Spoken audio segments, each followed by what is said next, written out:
Welcome back to video 3 of 4 videos around the unconventional topic of ignoring strengths to minimise vulnerability. And I am going to take you through in this video the 5 questions we always ask our clients once we've identified that they've got gaps, threats and risk that need to be responded to. And we've got to design that response to get maximum impact and outcome for our investment in time and brain space.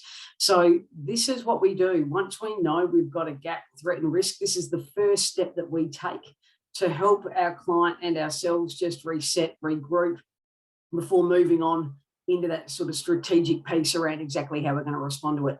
These 5 questions are really important because they allow you to get clear in your own mind before jumping straight into strategy. So don't jump straight to strategy. Answer these questions first once you've identified that there's a gap, threat and risk that needs to be designed.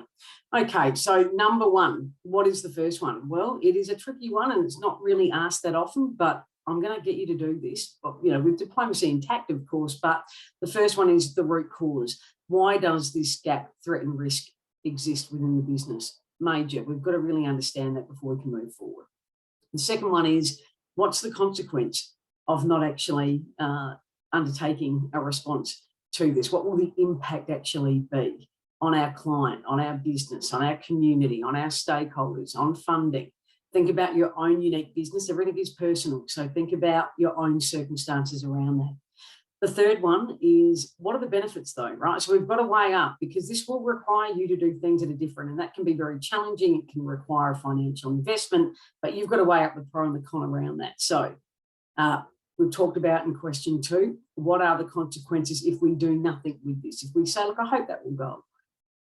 Third one, the benefits. If we take action, what will we start to see? So what will be those measurable benefits back to the business?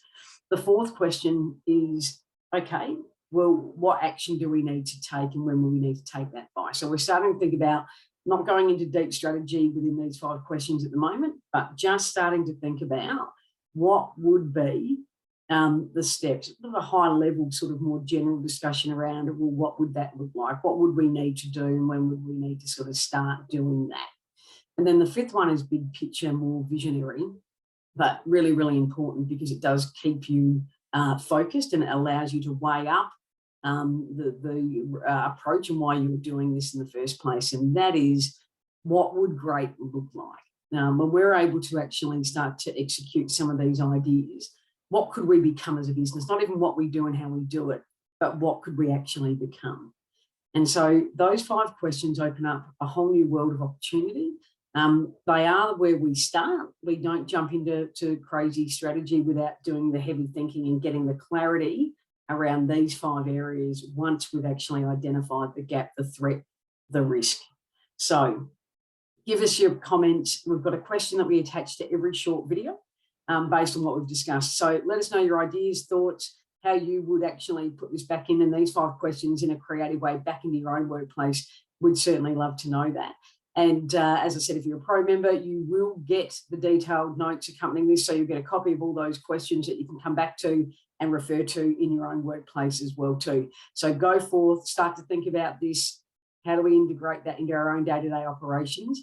And yeah, I do. I look forward to seeing you in our next short video, or as a member, or working one-on-one in our personalised learning. Great to have you here, and I'll see you next time.